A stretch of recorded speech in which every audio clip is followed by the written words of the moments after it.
Olá, convido a você a meditarmos juntos no texto referente à igreja de Pérgamo, em Apocalipse. Então você pode abrir a tua palavra, em Apocalipse, fazer a leitura desses textos. E eu vou aqui fazer uma consideração levando em conta que você já tenha feito essa leitura, Então faça aí a leitura de Apocalipse 2, o verso do 12 até o 17, que são os versos referentes a Pérgamo. Então faça essa leitura e depois dê continuidade aqui nesta meditação. O que nós podemos extrair destes versos lidos ali, transmitido à igreja de Pérgamo?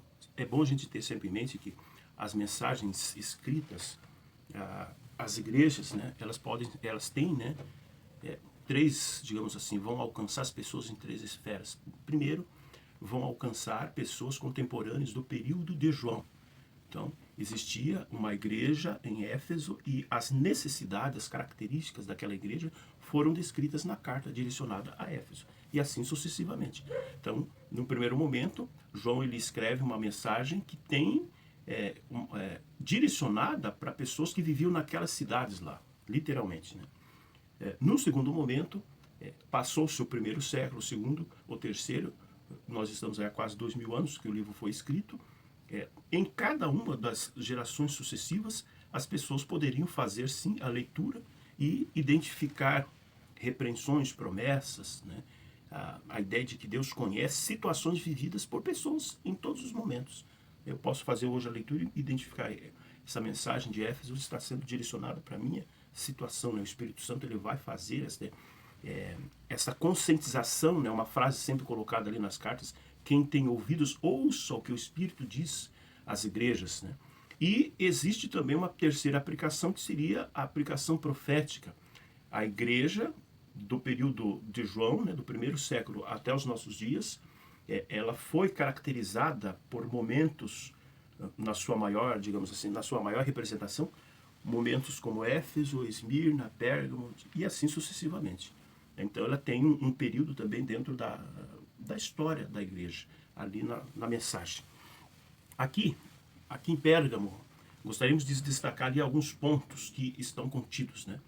Primeiro, a apresentação que Jesus faz. Ele diz assim: aquele que tem a espada de dois gumes. O que podemos extrair para nós desta apresentação de Jesus? No segundo momento, a carta vai apresentar que ali estava o trono de Satanás. Qual a lição que podemos extrair disso?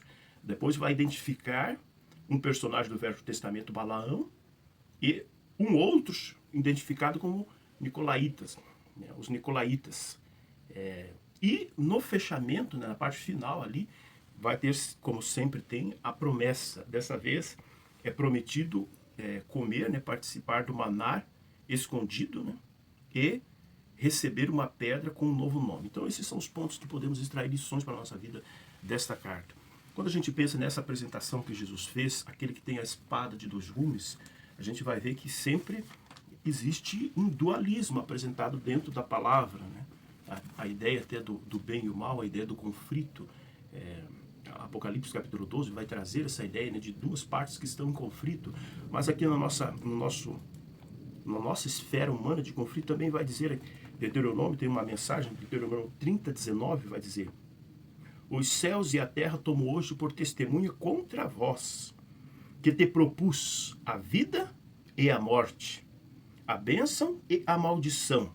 Então Deus ele faz essa invocação aqui, Os céus e a terra hoje tomo por testemunhos que eu te propus, eu te apresentei a vida e a morte, a bênção e a maldição. E ele faz um convite, um apelo, dizendo assim: escolhe a vida para que você viva, você e os teus descendentes.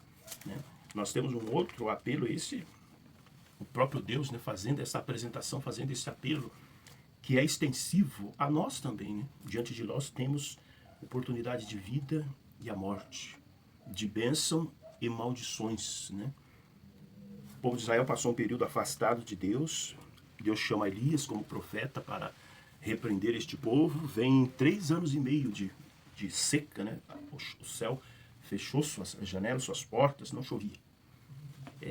Por consequência disso, evidentemente, morte, sofrimento, tristeza, desespero, tudo que podemos imaginar de ruim por consequência de estarem afastados de Deus. Então aqui nós vamos ver depois uma reunião, né, um episódio bíblico bem conhecido, no Monte Carmelo, e lá está uma representação do povo de Deus, né? E Deus, Elias vai dirigir essas palavras, né? Ele se achega ao povo e diz: até quando cocheareis entre dois pensamentos? Se o Senhor é Deus, segui-o. Se Baal é Deus, segui-o. E aqui neste texto diz que o povo estava sem capacidade para tomar sua decisão, eles se calaram, né? Mas a gente vê então este dualismo que é apresentado. Jesus ele vai dizer também, né, a respeito de uma porta estreita, de uma porta larga, de um caminho estreito, de um caminho largo, há o convite para que a gente vá pelo caminho estreito, pela porta estreita, e há um reconhecimento de que a grande maioria dos seres humanos realmente prefere o caminho largo e a porta larga. Então Jesus ele apresenta isso também. Então isso é algo que a gente pode pensar quando ele traz essa ideia aqui, a espada de dois gumes. E na parte final dessa meditação a gente traz um fechamento, né, pensando no significado desta declaração, essa espada de dois gumes, diante destas escolhas que a gente tem que fazer na vida, né? E o trono de Satanás, que é apresentado ali como estando ali em Pérgamo, né? A gente pode ver pela palavra que o inimigo ele vai trabalhar de duas maneiras, né? Predominantemente de duas maneiras para afastar pessoas de Deus. Na carta a Esmirna, a gente vê que ele lançaria alguns na prisão. Então, Satanás faz uso de métodos para trazer sofrimento à vida das pessoas, de todas as maneiras que alguém possa imaginar. Ele faz meio, usando outras pessoas, usando doenças, usando situações de desemprego, de tudo que você possa pensar.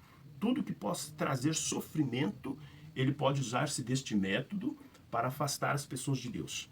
E nós podemos ver que contra Jesus ele fez uso também, né? A cruz é um grande modelo, né, disso, de que Satanás ele faz uso do sofrimento para tentar evitar que os propósitos de Deus aconteçam, né, na vida de alguém, para fazer com que alguém abandone os caminhos de Deus. E a cruz foi um meio que ele planejou, né, junto com homens que estavam em suas mãos, né, nas mãos do inimigo, para trazer muito sofrimento à vida de Jesus, com o propósito de que ele abandonasse a ideia, né, o seu projeto de salvar o ser humano. E ele apresenta também, no ministério de Jesus, dessa vez no início, uma outra maneira que ele faz uso. Então ele vai trazer sofrimentos e ele vai ao oposto disso, né?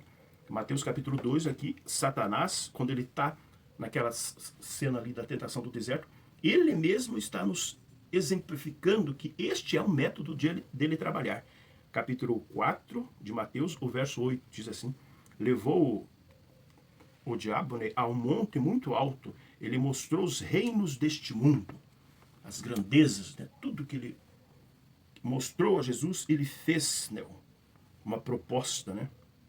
Tudo isso te darei se prostrados me adorares. Que a gente vê uma característica de Satanás, que ele seria um tremendo de um vendedor, né? Ele pega simplesmente o Criador de todas as coisas, que é Jesus, né? Apresenta as grandezas deste nosso mundo, que comparado com aquilo que Deus criou no princípio, ou com aquilo que Deus tem no céu, é nada este nosso mundo. Mas mesmo assim ele enche a boca para dizer: tudo isso te darei. Só prostre-se e adore-me. Era a proposta de Satanás. Então aqui ele está revelando que ele tem este método, este meio, que é fazer com que a pessoa aparentemente seja vitoriosa, aparentemente conquiste aquilo que ela projetou na sua vida, né, envolvendo assim, as finanças, as riquezas. Então Satanás ele tem esses dois métodos diferenciados, mas que têm o mesmo propósito: afastar pessoas de Deus, essas duas maneiras. O texto então vai dizer sobre Balaão, né? Vai falar sobre Balaão e os nicolaítas.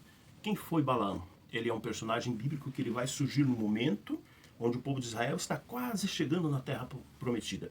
O rei Balaque então contrata Balaão para que ele amaldiçoasse o povo e assim o exército de Balaque conseguisse vencer o povo de Israel. Ele sobe no monte, faz seus altares, seus sacrifícios e não consegue amaldiçoar. Sobe em outro, em outro, em outro. Ele lança até bênçãos ao povo de Israel, mas não consegue amaldiçoar. Fica entristecido porque vê fugir por o vão dos seus dedos um grande tesouro, né, riqueza que o rei iria lhe dar caso ele tivesse conseguido amaldiçoar o povo de Israel. Só que ele faz uso de uma outra tática, né?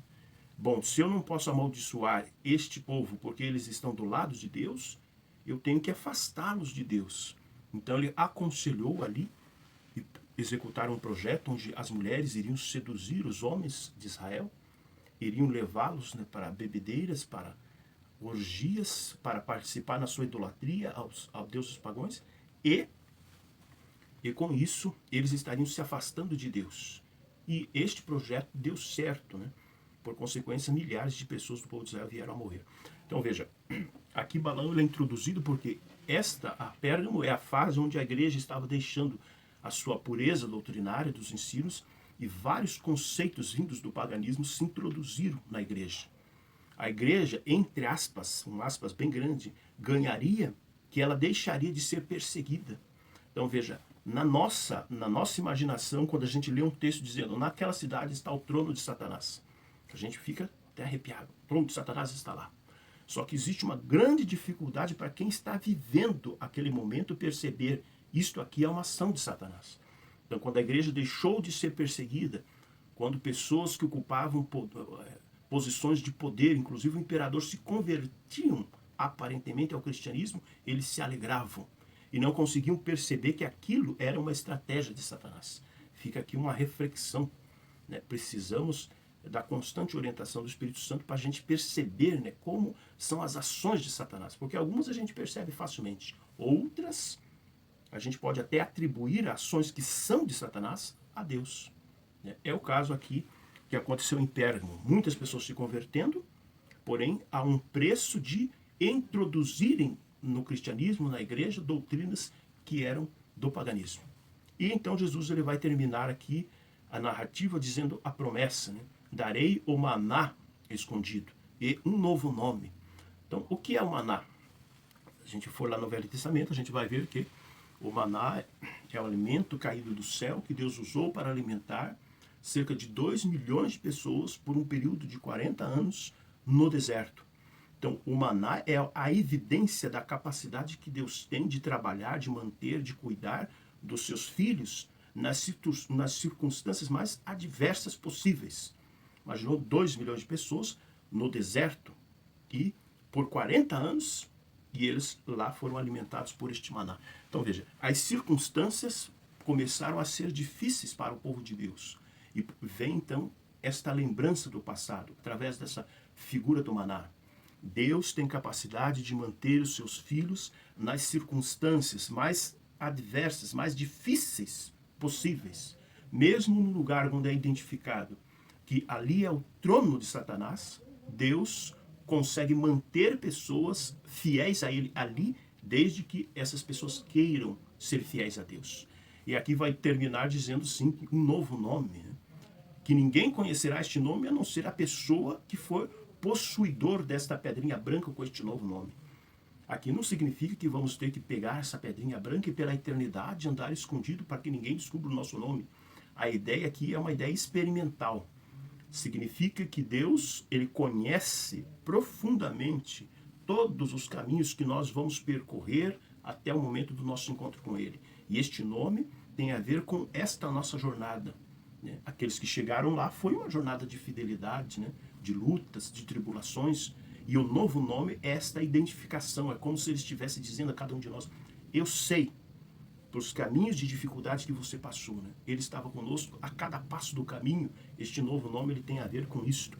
E aqui novamente relembramos a introdução, como Jesus se introduziu nesta narrativa aqui, nesta carta, dizendo, eu tenho a espada de 2 gumes, que traz essa ideia de dualismo, né? Que relembramos 2 caminhos. Eis que eu coloco diante de vocês o caminho da vida, o caminho da morte, o caminho da bênção, o caminho da maldição. Elias ele vai nos relembrar dizendo assim, escolhe a quem sirvais, ou ao Senhor, ou a Baal. Jesus ele vai dizer, diante de você estará ou um caminho largo, um caminho estreito, uma porta larga, uma porta estreita. E quando Jesus ele se apresenta aqui com a espada de 2 gumes, ele quer nos transmitir também uma mensagem assim, independente de qual for o caminho que você escolher para a sua vida, lá no final, no acerto de contas, você vai deparar-se com este Deus.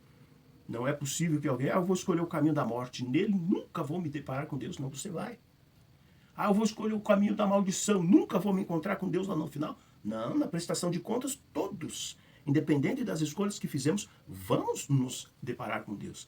A diferença é que, para alguns, este encontro vai ser para receber vida eterna, né? E para outros, este encontro vai ser para receber a condenação eterna. Então, hoje é tempo de escolha. Deus se apresenta de nós como aquele que está com a espada de dois gumes, que pode ser-nos favorável ou pode ser-nos contrário, dependendo de quem? Dependendo de cada um e de suas escolhas. Que Deus nos guarde e nos dê capacidade de fazermos as boas escolhas, né?